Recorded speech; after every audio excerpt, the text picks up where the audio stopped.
Mesdames et messieurs, bonjour et bonsoir partout où vous nous suivez. Vous avez choisi la DRTV, la chaîne du bassin du Congo, surtout nos programmes de Marc Bazar. Vous avez bien fait, surtout en cette période où nous allons petit à petit vers la présidentielle. Il faut rappeler que le 15 mars, les Congolais iront dans les urnes pour choisir donc celui-là qui portera la charge de la destinée du pays les années prochaines. Alors, parmi les candidats cités que vous avez suivis, il y a M. Joseph Kinumbi Kiambungu. Il est président du parti La Chaîne. Il venait donc le 10 février d'annoncer sa candidature. Pour les besoins de formation et surtout de creuser dans la politique, puisque nous y sommes et nous travaillons dans les idées politiques, question d'informer l'opinion congolaise, nous avons pensé aujourd'hui inviter ce politique avec qui nous allons tenter de comprendre tout le sens de son engagement. Il faut rappeler que ce n'est pas un nouveau candidat, il n'est pas une nouvelle personnalité dans l'échiquier politique congolais. C'est un outil de cette course. Il va donc, avec moi, échanger longuement sur son engagement. Bonjour, Président. Bonsoir en tout cas, cher Omik.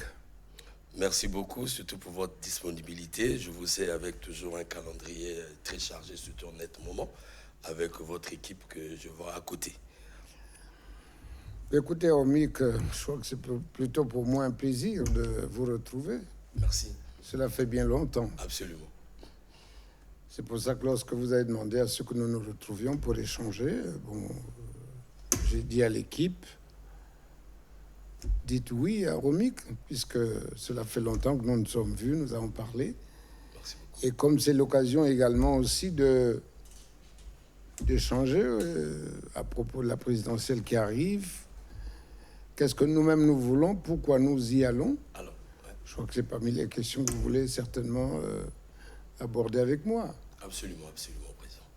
Alors, avant d'aller dans le vif de notre sujet, nous allons partir du côté de la régie pour faire un rappel de mémoire aux Congolais qui ont eu à suivre certainement, parfois pas, cette journée où vous avez déclaré votre candidature. La régie. Moi, Joseph Kinumbi Kiambungu, je me tiens devant vous aujourd'hui après vous avoir écouté et après avoir longuement réfléchi pour vous annoncer ce jour ma décision de présenter ma candidature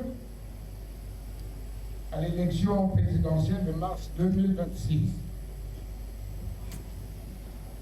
Car nous sommes arrivés à un moment charnière et un carrefour décisif de l'histoire du Congo.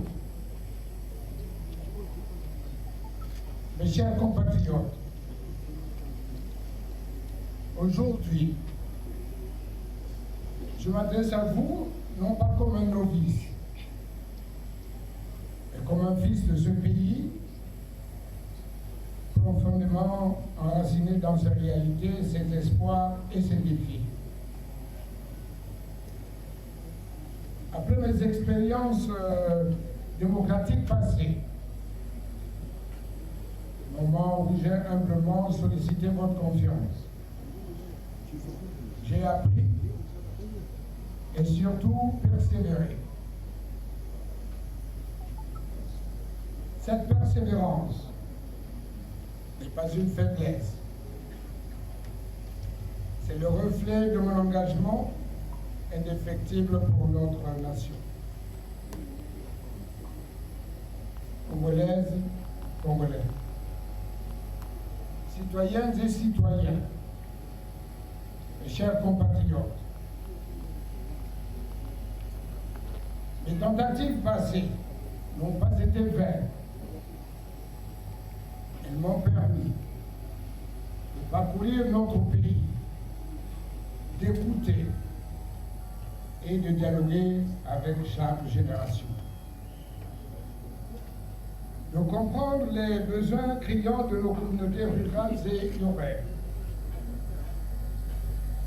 J'ai vu de mes propres yeux le potentiel immense de notre pays, mais aussi les obstacles qui freinent son développement.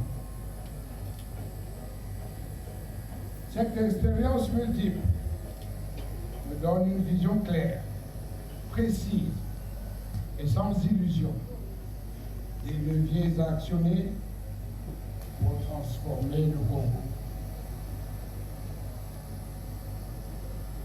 Je suis candidat,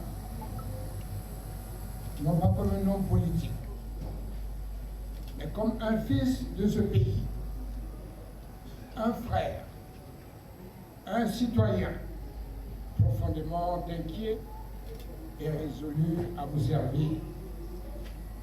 Car le Congo que nous aimons, terre de promesses et de richesses, a besoin de changement pour le gouverner autrement. Je ne deviens donc pas auprès de vous pour solliciter ma victoire, mais la victoire de notre peuple, afin de briser ensemble les chaînes de la résignation. Congolaises, Congolais, citoyennes et citoyens,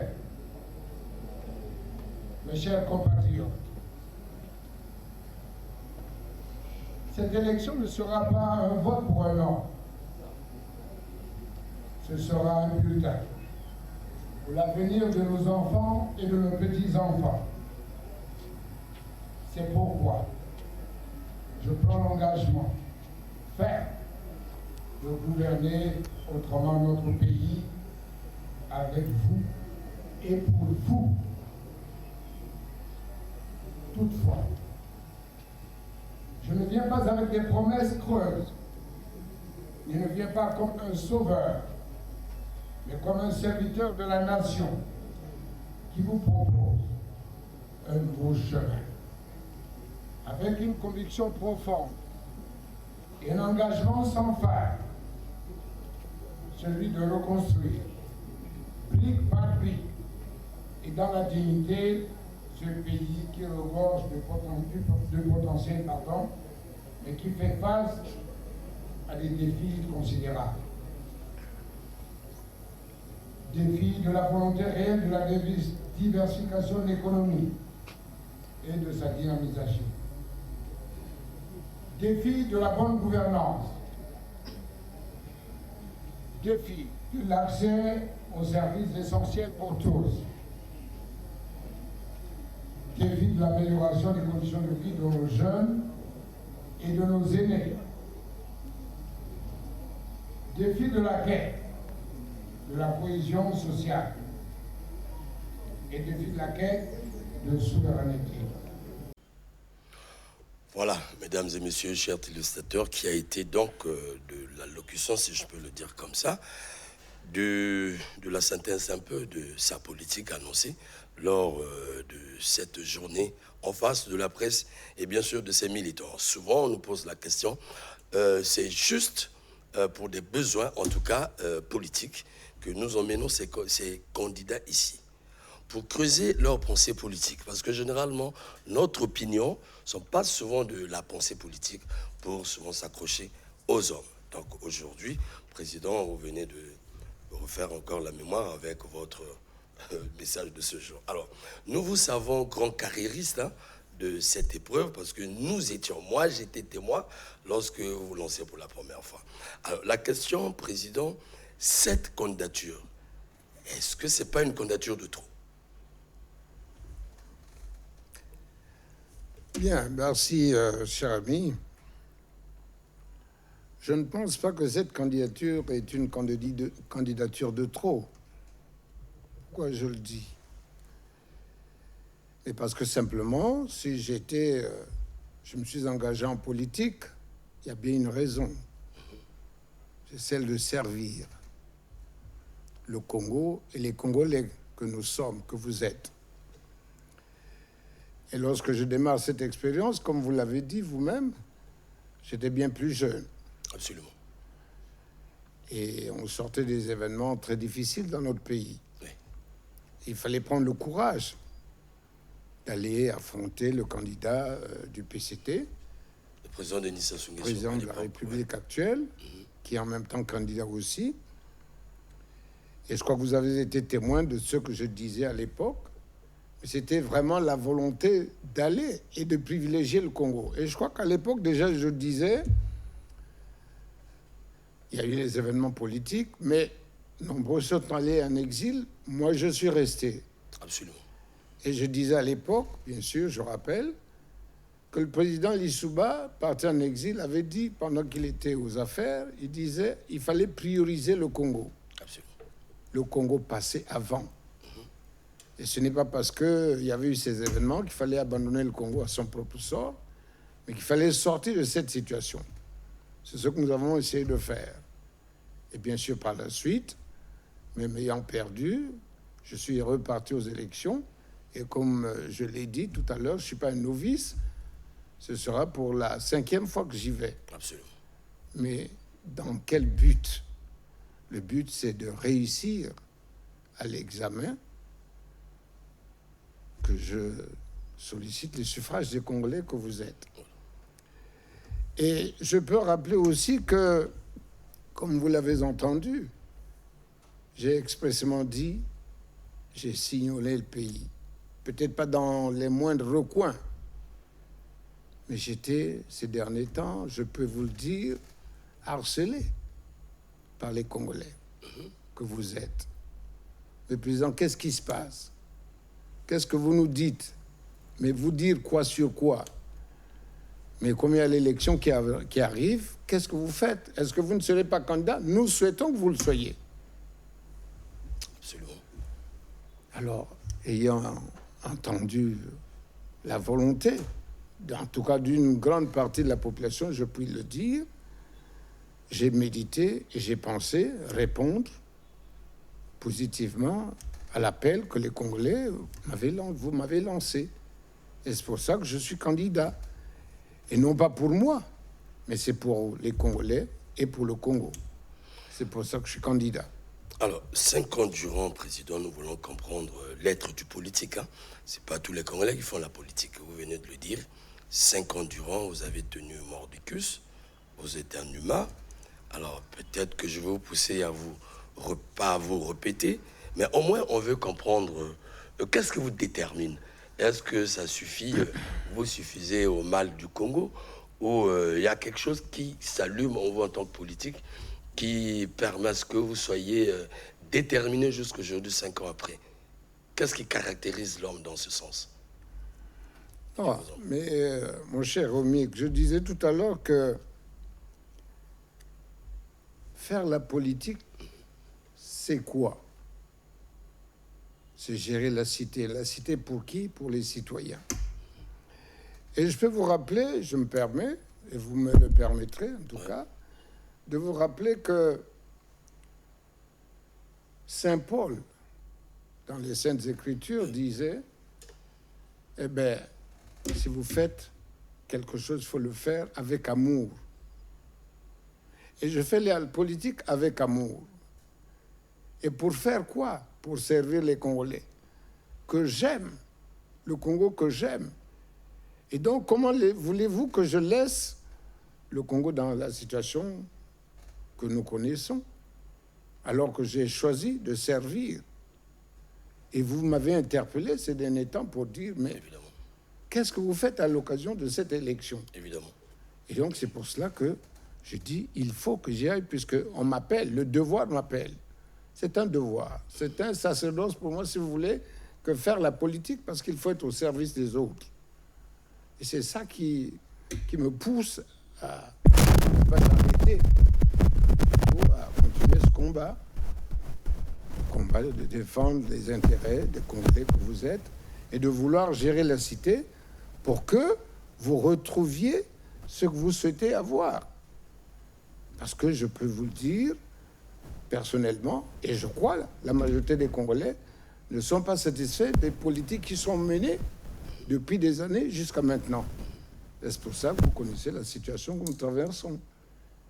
Et moi, conscient de cela, je dis, il faut que j'apporte la pierre à l'édifice en faisant les choses. C'est pour ça que vous voyez, nous avons dit, c'est gouverner autrement. Faire de telle manière qu'on ne reste pas dans la même manière de gérer la cité, mais de gérer autrement, pour que, bien sûr, tous les maux que nous décrions aujourd'hui soient résolus. Ok, Président. Alors, avant de rentrer vraiment dans le vif de notre sujet, l'expérience oblige. Que représentent les échecs pour vous? Ça vous fait quoi, les échecs, ça, voilà, pour un politique? Je crois que pour quelqu'un qui aime faire, qui le fait avec amour, comme je le disais tout à l'heure, un échec, c'est faire le point des erreurs pour avancer, pour ne pas échouer demain. Bon, je crois qu'il y a beaucoup de détails que je ne voudrais pas aborder ce soir, mais vous dire simplement que je ne peux pas m'arrêter en chemin tant que je n'ai pas atteint le but pour lequel je suis parti en politique.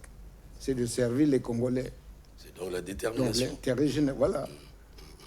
Alors, merci, Président. En tout cas, chers téléspectateurs, notre échange est souvent dans ce dualisme-là entre nos invités et vous.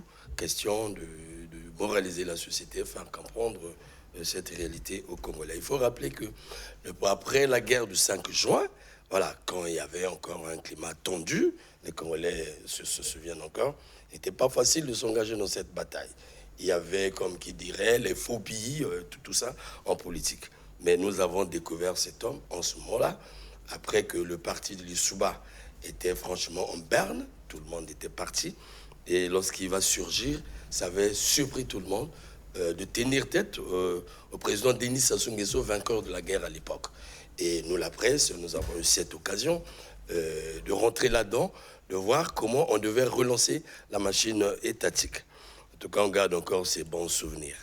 Alors, Président, vous vous êtes lancé, vous voulez prendre en main la responsabilité ou bien la charge de ce pays avec tous ces mots.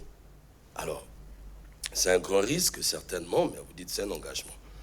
En face de vous, au-delà de tout ce que nous disons aux Congolais, vous avez un gros morceau qui est la dette. Alors, quel regard avez-vous de l'économie congolaise alors au regard de cette dette colossale? Bien, mais je crois que d'abord, il faut avoir une volonté de vouloir résoudre les problèmes, même s'il y a une situation qui est difficile, en tout cas délicate, puisque le gouvernement lui-même en place décrit la situation comme une situation très difficile. Évidemment. Bon, je ne voulais pas rentrer dans la gestion du gouvernement actuel. Je voulais simplement dire, cette dette, elle a bien été contactée par quelqu'un, en tout cas par un gouvernement. Les gouvernements successifs qui ont contacté les dettes, mais pour faire quoi? Là est la grande question. Mais je sais simplement que cet endettement abyssal, qu'on peut qualifier, a été fait pour faire quoi? Non pas pour investir, parce que pour moi qui suis un ancien cadre de banque, lorsque quelqu'un vient prendre un crédit, si c'est pour consommer, c'est pour consommer. Mais il ne peut pas prendre un crédit qui l'endette au point qu'il ne peut même pas être capable de payer cette dette. Et pour faire quoi? Pour fonctionner. Il faut peut-être investir à ce moment-là pour produire la richesse qui lui permettra de faire des profits et rembourser cette dette. Évidemment. Or, il semble que dans notre cas, l'endettement est fait pour consommer, pour fonctionner. Et à ce moment-là, puisqu'il n'y a pas de richesse qui est produite, eh bien, on assiste à ce à quoi on assiste. Alors, c'est pour ça qu'il faut, pour nous qui aspirons à devenir diriger ce pays, eh bien, il faut changer les choses de telle manière que nous ne nous endettions plus, parce que ce n'est pas la dette qui va régler, mais il faut plutôt recentrer les choses sur nos propres richesses, celles qui existent actuellement, et veiller à ce que, bon, on améliore les ressources, donc la richesse nationale. Bien sûr, il faudra diversifier l'économie comme on l'a dit, mais cela passe notamment, comme nous le suggérons, par un moteur. Le moteur, c'est l'agriculture. C'est ce que nous avons dit. Nous avons, dans le cas de l'agriculture, divisé le Congo en 5 zones agricoles spécialisées, qu'on a qualifiées.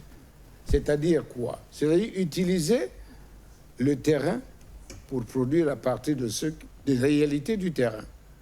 Par exemple, dans le Kwilu, puisqu'il y a 5 zones, le Kwilu, il y a le Nyari, qui est une zone, le Kwilu est une zone, le Nyari, la Bouenza, la Likumu sont une zone également. Nous avons la zone agricole spécialisée du Poul, et nous avons les plateaux, et nous avons la 5e zone qui est constituée par la Sangha, la Likwala, la cuvette et la cuvette ouest. Et bien sûr, les experts agricoles nous diront quelles sont les spécialités qu'on va exploiter dans la Likoumou, la Bouenza et le Nyari. C'est une zone dans le Kwilu, etc., etc. Et à partir de ce moment-là, nous allons diversifier l'économie, non pas rester sur ce que nous avons jusqu'au jour d'aujourd'hui privilégié, c'est-à-dire le pétrole. Or, nous savons très bien les difficultés que nous avons eues avec le pétrole, que nous avons toujours d'ailleurs. Alors, à ce moment-là, une fois qu'on aura diversifié l'économie, donc on aura mis en place plusieurs pôles de richesse, eh bien, à ce moment-là, nous pourrons, bien sûr, en recentrant, notamment en collectant les ressources, en les dirigeant, orientant dans une même caisse, comme on l'a dit, et bien sûr, faire de telle manière que les dépenses publiques ne soient pas celles qu'elles sont toujours d'aujourd'hui, et qu'il faut, bien sûr, le train de vie de l'État, il faut faire de telle manière qu'on réduise le train de vie de l'État. J'allais dire, par exemple, nous ne pouvons pas être capables de gérer 12 départements et il faut en créer d'autres. C'est une occasion de dépenses nouvelles. Nous avons, par exemple, le gouvernement. Est-ce que nous avons besoin d'avoir un gouvernement pléthorique, je qualifie de pléthorique, de 40 membres? Pourquoi voulez-vous qu'on divise, par exemple, l'éducation nationale en 3 ou 4 ministères? Pourquoi voulez-vous, etc., etc. Donc, je donne autant d'exemples. C'est pour ça que lorsqu'on aura ressenti le gouvernement, et bien sûr, on sortira peut-être une dizaine de... On supprimera, pas on sortira, mais on supprimera une dizaine de ministères qui feront un gain de charge, notamment par les indemnités, les véhicules, les conseillers, les attachés, que sais-je, les budgets de fonctionnement. À ce moment-là, on recentre les dépenses à ce qui est le plus important. Et bien sûr, on dégagera de la marge pour payer la dette, non pas aller vers le rééchelonnement. C'est bien le rééchelonnement, certainement, dans une certaine mesure. Mais jusqu'à quand nous allons rééchelonner nos dettes, c'est-à-dire reporter le paiement de cette dette à plus tard. Et qui la payera? C'est bien les générations futures.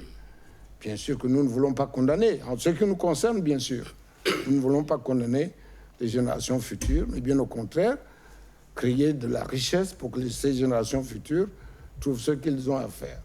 Alors, mais Président, quand je vous entends, c'est un rêve, hein, c'est un rêve, il est permis.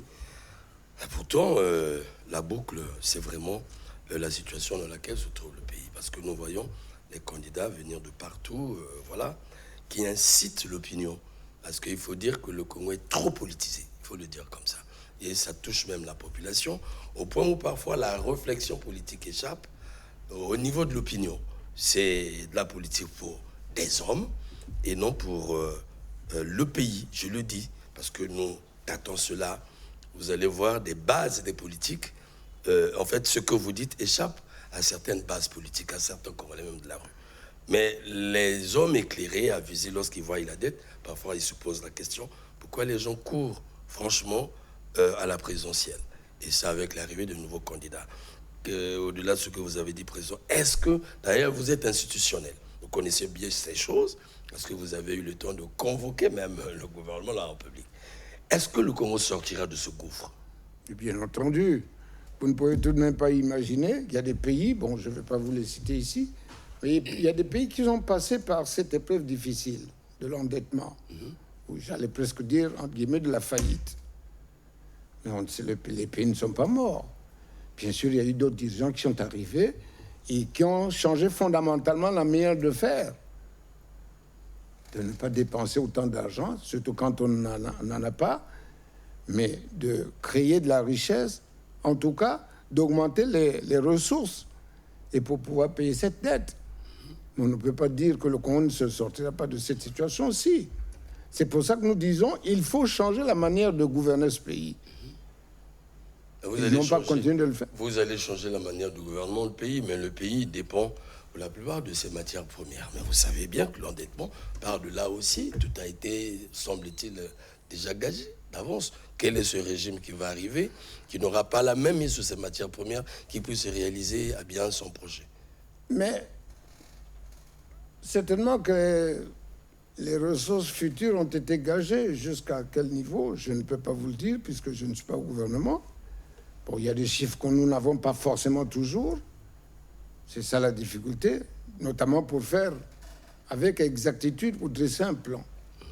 Mais nous savons qu'avec la volonté d'améliorer la gestion de manière rigoureuse, transparente, eh bien, on évitera notamment tout ce que vous connaissez, notamment la fraude fiscale, notamment les détournements. Bref, je ne vais pas tout citer, mais c'est cela. Et lorsqu'on va éviter justement qu'il y ait des fraudes, qu'il y ait des détournements, bref, eh bien, on fera de telle manière que les ressources rentrent au trésor public pour créer effectivement la possibilité de payer cet endettement. Bien sûr, comme je disais, de l'autre côté, gérer de manière précise, contraignante, et ne pas dépenser de l'argent qu'on n'en a pas. Or, au jour d'aujourd'hui, nous savons que le gouvernement, les gouvernements successifs, dépensent plus d'argent qu'ils n'ont. Est-ce que c'est la bonne manière de faire? C'est pour ça que nous disons, ce n'est pas impossible. Bien au contraire, c'est la volonté que les nouveaux gouvernements, en tout cas le nôtre, si nous sommes élus, bien sûr, en mars prochain, ben nous allons tout faire de telle manière que nous mettions en place un vrai gouvernement.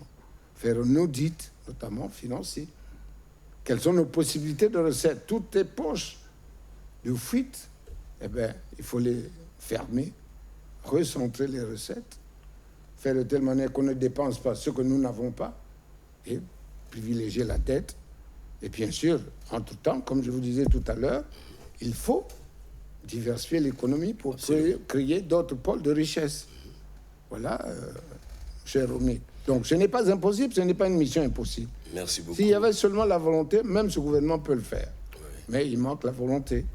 La volonté, à côté, vous avez parlé de la rigueur. C'est pas un premier mot dans ce pays, hein, et c'est devenu parfois un leitmotiv dans la bouche des politiques, dans les bouches des politiques, depuis toujours. Je me souviens, après la conférence nationale, même avant, ce pays a parlé de la rigueur. Mais aujourd'hui, nous luttons contre les antivaleurs pourtant. Alors, c'est dire que, Président, nous avons aussi une société à problème. On ne peut pas changer. Est-ce qu'il est possible de changer un Congolais à la minute avec tout ce que nous savons dans tous les secteurs de la vie, fraude, concussion, ainsi de suite. D'ailleurs, nous avons manifesté la volonté de lutter contre ces choses. Ça veut dire que nous reconnaissons avant tout que nous les sommes, nous les pratiquons. Pendant combien d'années, en un mandat, on peut emmener le Congolais à être rigoureux, président, avec toute cette culture que nous avons bâtie. Mais croyez-moi, ce n'est pas parce qu'un enfant faute qu'il a l'habitude de fauter que si vous voulez le redresser, vous n'arriverez pas à le redresser. Vous arriverez à le redresser. Seulement, il faut qu'il y ait une volonté. Si vous n'avez pas de volonté, ça ne se fera pas. Ce n'est pas tant la parole, mais il faut passer à la pratique. Il y a la parole, mais il y a la pratique. Quelle est la pratique que vous allez mettre en place? La pratique, par Et pour nous, ce n'est pas... Il y a des lois qui existent. Est-ce qu'elles sont mises en pratique? Non. Vous voyez, par exemple, on a... Là, à l'époque, il y avait la haute autorité. Oui. Bon. Mais est-ce qu'on donnait les moyens pour que cette haute autorité joue son rôle de veille pour faire des contrôles, des enquêtes et sanctionner ceux qui, malheureusement, versent dans ce qu'on déplore au jour d'aujourd'hui? Et une fois que vous aurez fait ça, un exemple, deux exemples, je crois que d'autres tireront les leçons des erreurs des autres et puis, bon, feront mieux que ce n'est le cas au jour d'aujourd'hui. Donc, je crois qu'il ne faut pas désespérer. Et au contraire, il faut plutôt se dire la volonté fera de tels des hommes politiques, en tout cas des gouvernants, fera que les choses vont changer. Alors, la jeunesse est un réel problème dans le pays. La jeunesse est un réel problème. Vous savez bien à quel niveau la jeunesse s'est dépravée. Et parfois, c'est du fait aussi des politiques que nous le disons. Parce que nous constatons que les partis politiques, par exemple en général, comme hier, vous le savez mieux que moi, furent des écoles, vraiment des écoles. Mais aujourd'hui, lorsque nous regardons bien, beaucoup de jeunes ont investi, ils ont été entraînés dans les partis politiques, mais cependant, le jeune est recherché en matière de valeurs, ainsi de suite. Et donc, c'est toute la jeunesse qui pose problème aujourd'hui. Mais chaque politique vient pour parler de la jeunesse. Chaque politique avait de la jeunesse un idéal. Alors, je pense que le président Kinumbi pense aussi jeunesse. Bon, ce qui est certain, c'est que, je vous assure, c'est pas de la démagogie. Parce que je suis un homme politique, mais je suis réellement, mais alors vraiment, préoccupé par cette jeunesse. Déjà, je peux vous dire comment elle est formée. Comment cette jeunesse est formée. Je peux vous dire, par un exemple qui n'est peut-être pas très intelligent, mais je suis député dans une circonscription. Et quand je vais, les électeurs me disent, nous n'avons pas une école ici. C'est pas mon rôle. Mais qu'est-ce que je peux faire? Sinon, essayer d'apporter le peu que je peux apporter à ces électeurs. Évidemment. Je construis une salle de classe, peut-être 2. Il faut des enseignants. Parfois, les enseignants n'existent pas. Ouais. Alors, il faut prendre quelqu'un qui sait lire et écrire, mais c'est un métier que l'enseignement. Absolument, un grand métier. Quelle est la qualité de l'enseignement qu'on va dispenser à ces enfants? Mais une fois qu'il a terminé l'école primaire, il part au CG, et on a les mêmes problèmes. Il n'y a peut-être pas suffisamment de salles de classe aussi. Il y a les pléthores. Ouais. Que sais-je? Manque de tableaux bons. À ce moment-là, quelle est la qualité de ces cadres que nous allons former? Vous allez au lycée, vous allez à l'université. Mais est-ce qu'il faut privilégier cet enseignement général? Aujourd'hui, je crois qu'il faut coller aux besoins de la société. C'est bien qu'on ait des cadres qui ont une formation générale. Mais est-ce que c'est pas mieux de former les jeunes pour qu'ils deviennent des entrepreneurs demain, c'est-à-dire avoir une qualification professionnelle, technique et professionnelle?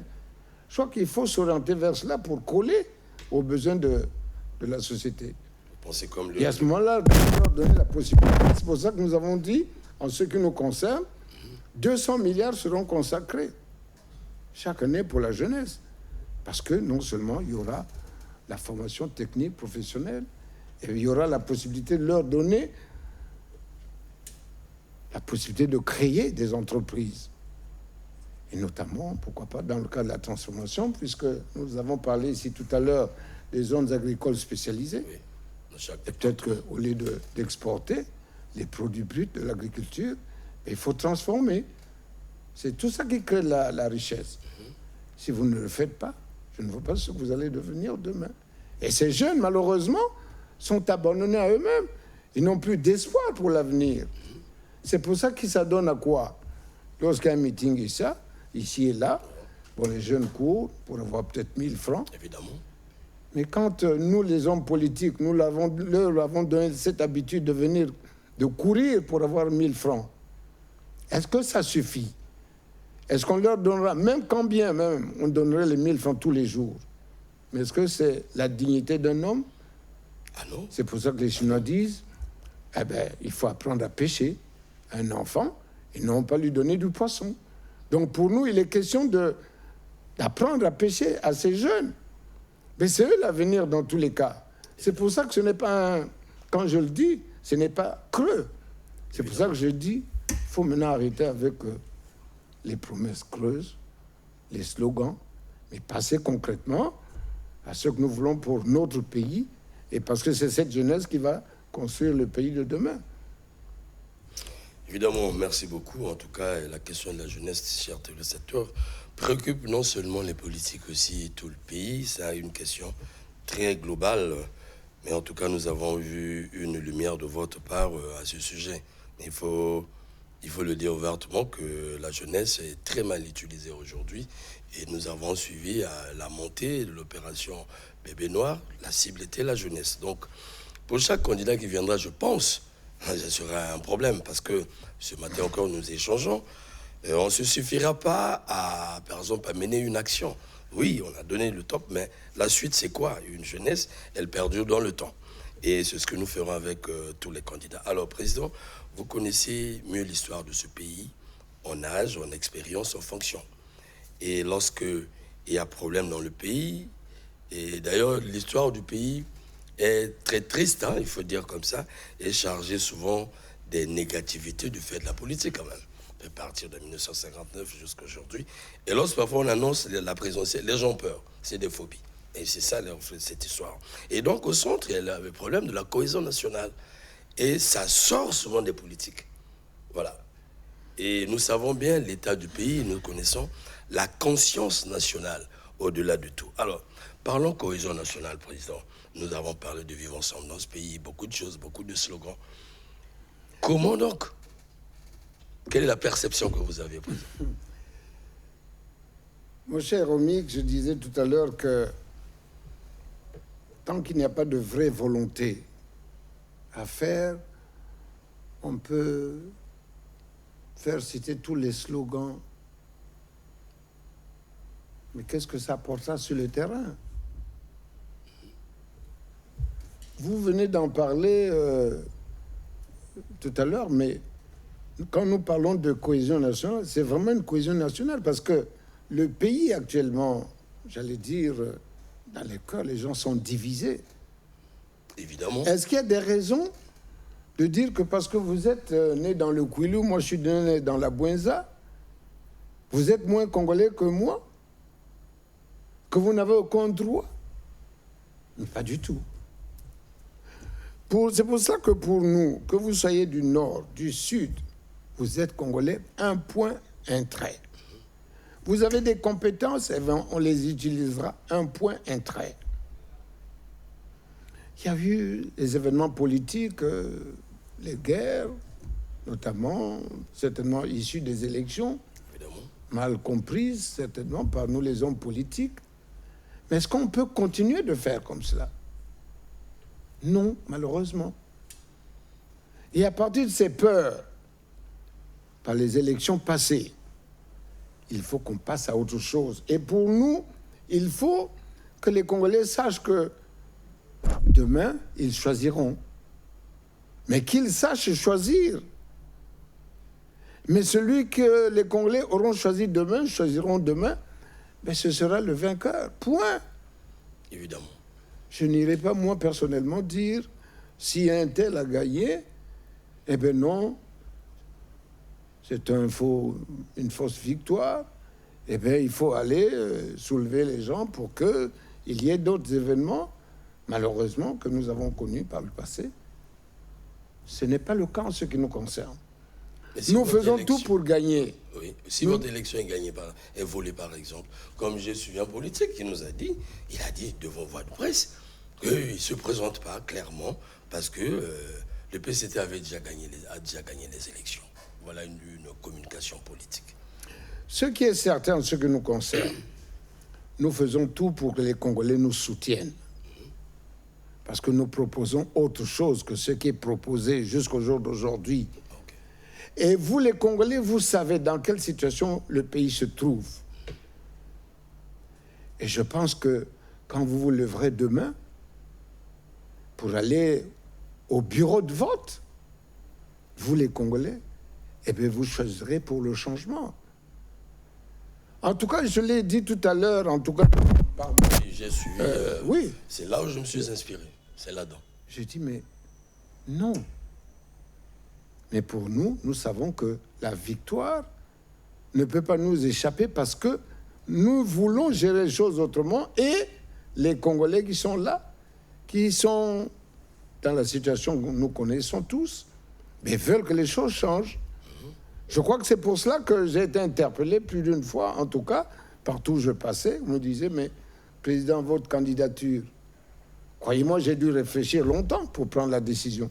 D'ailleurs, vous savez, absolument, ce n'est que 3 ou 4 jours avant la clôture du dossier de candidature que j'ai fini par vous annoncer que j'étais candidat.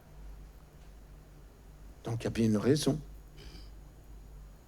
Effectivement, il faut rappeler que La question de la cohésion, chers téléspectateurs, surtout chers Congolais, préoccupe plus d'un Congolais. Ailleurs, la présidentielle est une fête. La présidentielle est un moment, franchement, de la célébration, en fait, de la démocratie. Nous interpellons aussi les politiques à propos de ne pas chauffer surtout les bases de leur appareil politique. Ça ne sert à rien. C'est pourquoi chaque fois que nous allons recevoir des candidats, voilà, la tradition serait qu'on leur emmène aussi dans ces réalités. Alors, Président, petit à petit, on me signale. Alors, en passant, j'avais parlé de la souveraineté. Vous avez parlé de la souveraineté également.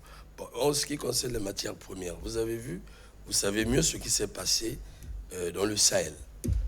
Vous avez vu cette attitude politique, des politiques qui ont compris que aussi longtemps qu'un pays ou un pouvoir n'a pas la même mise sur ses ressources naturelles, les feuilles de route ou l'exécution de feuilles de route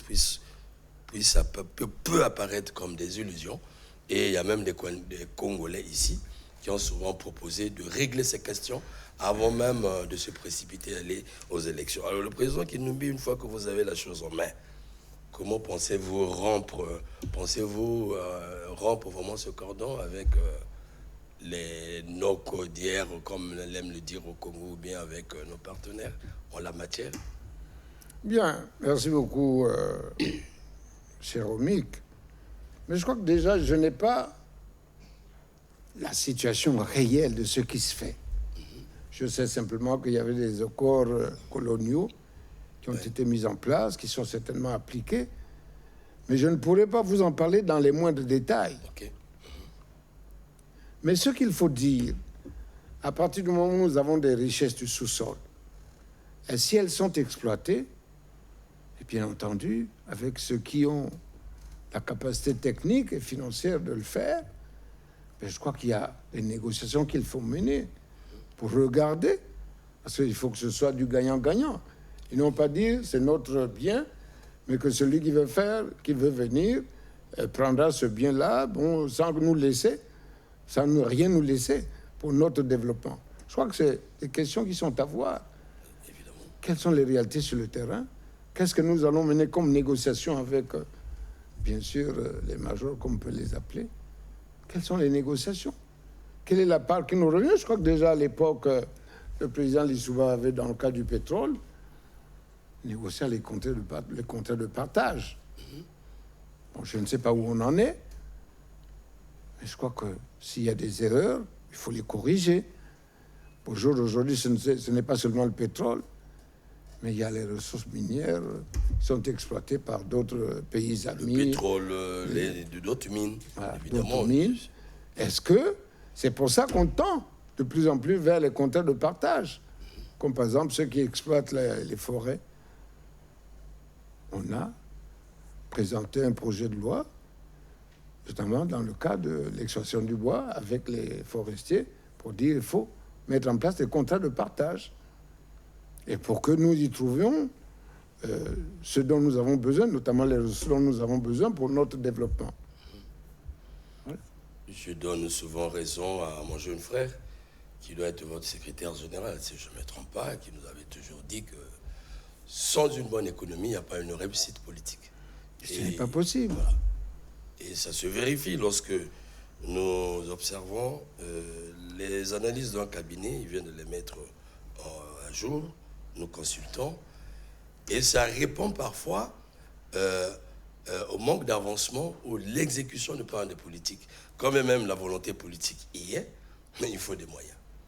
Il faut peut-être que la réflexion politique s'oriente vers l'économie, absolument. Sinon, on risque de voir, président Kinumbi, chaque candidat arriver, gagner, et pour se limiter dans le temps. Et souvent, les bilans posent problème. Au-delà de la volonté politique, au-delà du discours politique, qui parfois un moment peut tendre vers la démagogie, il faut le dire. On lit la passion de bien faire. Malheureusement, l'opinion sait que problème il y a et ça pose des problèmes. Ça, c'est un peu nos réflexions, nos Macbassa. Alors, président le social, je crois que vous avez l'âge de la retraite. Vous avez des jeunes neveux qui peuvent être étudiants. vous avez tout ce monde-là avec vous, vous avez expérimenté cela. Lorsque vous écoutez les éternels pleurs des retraités que je viens de lire ce matin, la bourse estudiantine qui devient comme impossible au Congo, ainsi de suite, n'avez pas peur de vous lancer à cette épreuve où vous avez tous en face de vous. Et qu'est-ce que vous en pensez? Non, déjà pour en ce qui concerne les jeunes, on venait d'en parler un tout petit peu, mais je peux toujours ajouter que, bon, il est évident que lorsque j'étais étudiant, tous les étudiants que nous étions bénéficiant d'une bourse qui était payée régulièrement. Mais au jour d'aujourd'hui, il faut aussi le reconnaître que la population a grandi fortement. Absolument. Et bien sûr, il y a beaucoup plus de jeunes, beaucoup plus d'étudiants. Est-ce que maintenant, nous avons la possibilité, la capacité de gérer la totalité des étudiants? Parce que c'est une question qu'il faudra regarder si nous sommes élus. Est-ce que ce sera possible de donner une bourse? Quel est le niveau à chaque étudiant? Ou bien il faudra peut-être sélectionner, je n'en sais rien, mais c'est une question à mettre à l'étude demain. Et bien sûr, il faut créer des conditions pour que ces étudiants, ces jeunes que nous formons, soient bien formés. Et c'est pour ça que nous avons dit, peut-être il ne faut pas simplement, j'allais dire, privilégier l'enseignement général, mais qu'il faut pousser de plus en plus, en tout cas mettre en place une formation technique professionnelle selon les besoins du marché. Et bien sûr, en ce qui concerne, lorsque ces jeunes auront terminé les études, ils créeront des entreprises, en tout cas ils travailleront, mais quand ils auront travaillé le temps qu'il faut avant d'aller à la retraite, mais une fois retraités, qu'est-ce qu'ils deviennent? Est-ce qu'il faut les abandonner à ce à quoi on assiste? Non, pas du tout. Et c'est pour ça que pour nous, en ce qui concerne les retraités, il faut déjà, je crois qu'en ce qui concerne les fonctionnaires, il y a 6 mois d'expectative, je crois que c'est comme ça qu'on appelle. Mais pendant cette période de 6 mois, qu'est-ce qu'il faut faire? Mais il faut faire de telle manière que ceux qui vont partir à la retraite vont être admis à la retraite dans les 6 mois qui suivent. Ils préparent et présentent leur dossier. Mais cela ne sert pas non plus que celui qui est dans le fin fond de la Likwala vienne à Brazzaville pour déposer son dossier. Celui qui est dans la Sangha vienne absolument à Brazzaville pour déposer le dossier. Bref, il faut faire de telle manière que dans chaque département, au chef-lieu du département, vous avez la technologie qui va vous aider à cela. Retraite donc automatique. Automatique. C'est-à-dire dans les 6 mois, l'expectative, ils présentent les dossiers sont traités. Et bien sûr, quand il est admis à la retraite, dans les 6 mois, donc, dès le 7e mois, eh bien, il commence à percevoir sa retraite. C'est-à-dire rendre automatique. Et non pas laisser le retraité attendre 1 an, 2 ans, 3 ans, 4 ans, 5 ans, et peut-être même laisser sa pension de retraite. Parce qu'il n'aura rien touché jusque-là. Et bien sûr, il faut faire de telle manière que la pension de retraite soit payée régulièrement. Parce que vous savez que quand on est à un âge avancé, le corps est déjà très fragilisé. Et si vous ne percevez pas le peu que vous devez percevoir, parce que vous n'avez plus de revenus, eh bien, voyez à quoi on vous expose. C'est pour ça qu'il faut veiller à cela. C'est ça la justice sociale. Vous ne pouvez pas laisser celui qui a travaillé, qui a donné sa force de travail et qui a donné de la richesse au pays, dire on s'en fout, vous pouvez vous débrouiller. Non, ce n'est pas cela la justice. Merci beaucoup, Président, à ce sujet. Je comprends que vous êtes très regardant au social des Congolais. La proposition de préparer le dossier de la retraite déjà par anticipation, elle vaut la peine, mais lorsque nous rapprochons, pour information, aux Congolais, aujourd'hui, la CREF a mis en place un dispositif dans ce genre. Un monsieur congolais qui est en France peut déjà se faire enregistrer, sauf que, il faut dire que dans ce sens, c'est automatique, mais sauf que, je pense bien, les Congolais sont de moins en moins informés. Aujourd'hui, les dossiers passent même par moyen électronique. En tout cas, Oui, si je ne me trompe pas. Cher Omik, je voudrais vous dire notamment, Oui. peut-être vous donner l'information. Peut-être qu'on a essayé d'automatiser, peut-être, je n'en sais rien, bon. Mais je vais le vérifier, bien entendu. Mais croyez-moi, combien de retraités, depuis des années, n'ont jamais été alignés sur la liste des retraités et qui ne perçoivent pas la pension de retraite? Combien sont-ils? Pourquoi ne pas d'abord corriger ce qui n'a pas été fait hier, même pendant qu'on traite les dossiers, mais à quel moment on va traiter ceux qui, malheureusement, déjà retraités, ont déposé les dossiers, qui ne sont toujours pas admis sur la liste de ceux qui doivent bénéficier de la pension de retraite. Évidemment. Et vous? Merci beaucoup, on lit cette volonté. Alors, Président, petit à petit, presque nous sommes à quelques minutes de la fin. Bon, on va porter un regard sur les autres. Vous êtes, je crois bien, 6 candidats déjà alignés. Vous écoutez l'opinion. Alors, aujourd'hui, la mode est que lorsque le président Kinumbi Kiambongo a trouvé 25 millions pour participer à cette compétition, bien qu'il soit expérimenté, alors non, mais c'est impossible. S'il a eu ces 25 millions, c'est qu'il est parrainé. Et les candidats en souffrent aujourd'hui. Bon, écoutez, moi, je ne vais pas rentrer dans ce débat-là. Hein. Ouais, on peut bien. Déjà en 2002, j'étais parrainé par qui? En 2009, je l'ai été par qui? Ainsi de suite, ainsi de suite. Pas du tout. Croyez-moi, quand je vous donnais, mais vraiment, mais avec toute l'honnêteté, quand en 2002, je suis candidat, Oui, qui me connaissait? personne. Personne. Personne.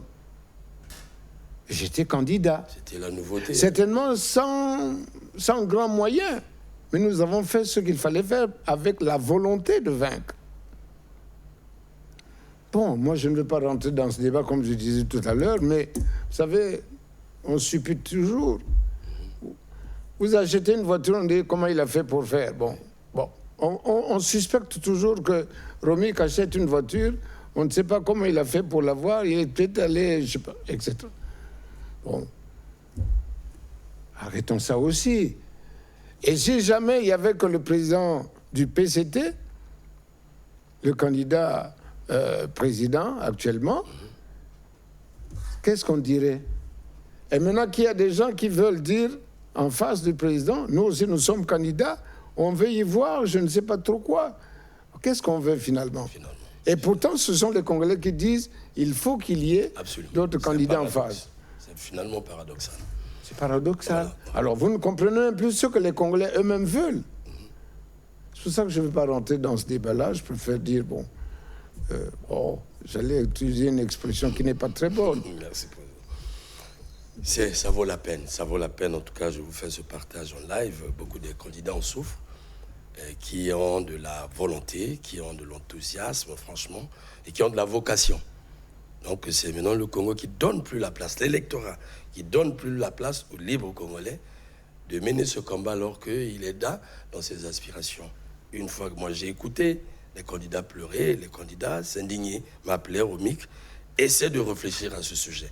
Mais aussi aux populations, il faut dire, ça doit être un problème des psychologues peut-être. Comment les Congolais peuvent arriver au point de tenir tête aux candidats qui doivent faire le jeu, alors que c'est eux qui demandent le changement.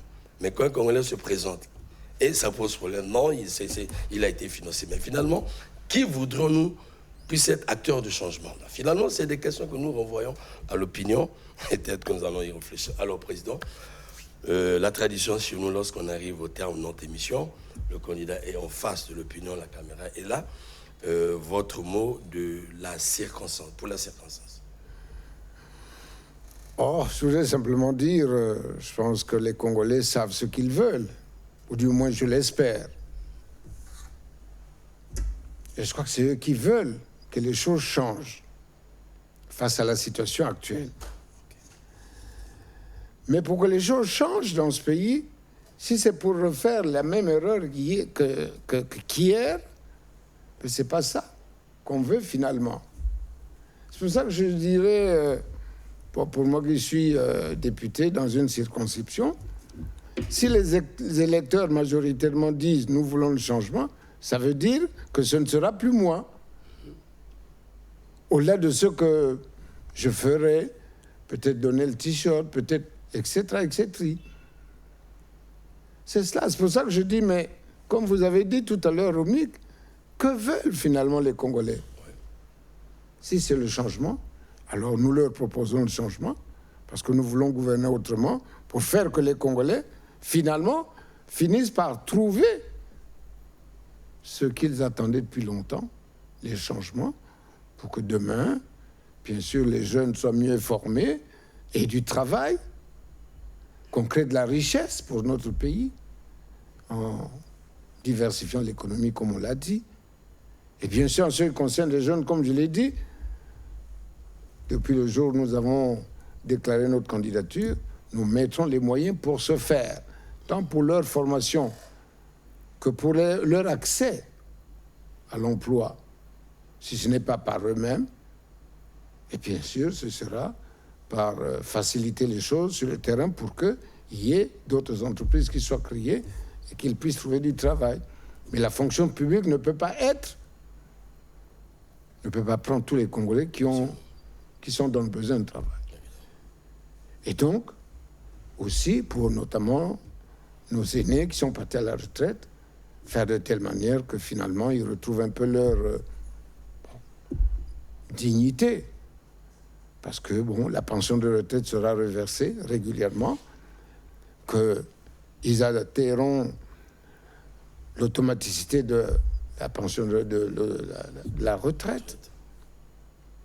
Et bien sûr, il faudra voir aussi le niveau, parce qu'apparemment, il y a des dénivellements au niveau de la pension de retraite, pour faire de telle manière que, bon, quand on pourra le faire, puisqu'il faudra le faire, avec la possibilité que nous donnons de diversifier l'économie, d'enrichir un peu plus le Congo, et que les pensions de retraite puissent être réajustées pour qu'elles tiennent compte du coût de la vie.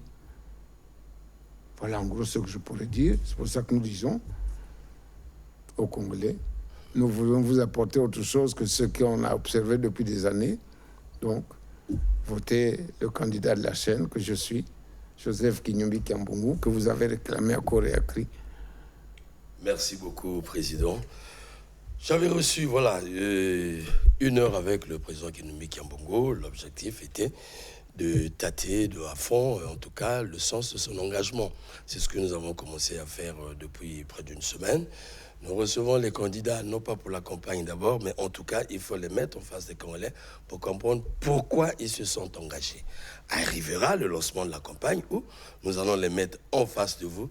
Ils vont déclarer clairement leur message. Ça, c'est la tradition de Mac Bazar, puisque nous ne faisons que politique. L'heure est politique, nous les emmenons pour mieux les comprendre. En tout cas, Président, merci infiniment. C'est moi qui vous remercie. C'est moi, Président, et je vous souhaite de bonnes batailles. En tout cas, nous serons témoins. Qu'il plaise à Dieu. Merci, Président. Au revoir, je vous vois la prochaine fois. Au prochain candidat, merci.